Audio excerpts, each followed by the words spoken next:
For the past 5 years, the Kitsilas people have been creating their own cultural renaissance at home in Kitsilas Canyon, just east of Terrace. They've built a village for cultural tourism, and they've raised 10 poles, including recreations and interpretations of poles by past master carvers. To develop, carve, and raise the poles for this project, the community commissioned master carver and master teacher Stan Bevan, renowned for his own long history as a champion of Tlingit and Tsimshian art. The project has resulted in a number of firsts. We were able to raise the first poles in 150 years, and the first pole to go up here was the beaver pole behind me. And on that day, it was a very, very exciting and special day for the community. And then we went down the following next year. We raised 4 more poles right near the historical village. Those are the first to go up on the river. And then last year, it was another first for our community, was the first pole with part of our Kitsilas history to be recreated and recarved and put up in front of our administration building. For Stan, it's been a very busy 5 years. In the last 5 years, I've been teaching at the college, the Frida Deasing School of Northwest Coast Art. And then when the school's out in the summertime, I'd come to our community and then create the totem poles and also teach members from our community on carving totem poles. So my own work has sort of suffered.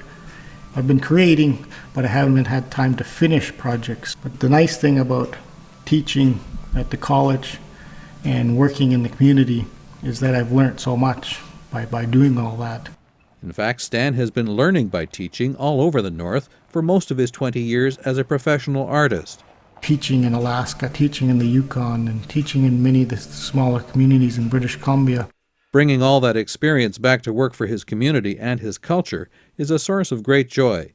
The joy I get out of teaching is being able to know that we're planting seeds to set new standards in the art, so that one day the art will be recognized as a fine art. In all his projects, Stan gives young artists and students a chance to get hands-on experience to go with their formal training. Teaching yourself is very important, but also doing it is very important, because you can only learn as much as you do too, because you can't see anything you don't know. He says art is a way of life and teaches students that there are 3 important areas to understand as a First Nations artist. One is to be a cultural artist, where you're doing work for your community or you're doing regalia. And the second is to be a teacher, teaching the art, teaching it in the community, teaching it in the schools. And the third is a professional artist. He's optimistic that this approach to teaching will result in a bright future. I believe that in a few years, some of these young people that have gone through the school will go on and become some of the leading artists in the North. To secure that bright future, he's reaching into the past for inspiration. This pole is a reinterpretation of an ancient dog salmon pole from the late 1800s. What I think is that we're not trying to recreate our past, we're creating our future. These poles in the community are for the future. And today, this very special day, I dedicate this pole to the future of our children. And so, with the completion and raising of this 10th pole in the Kitsilas Renaissance, that future begins.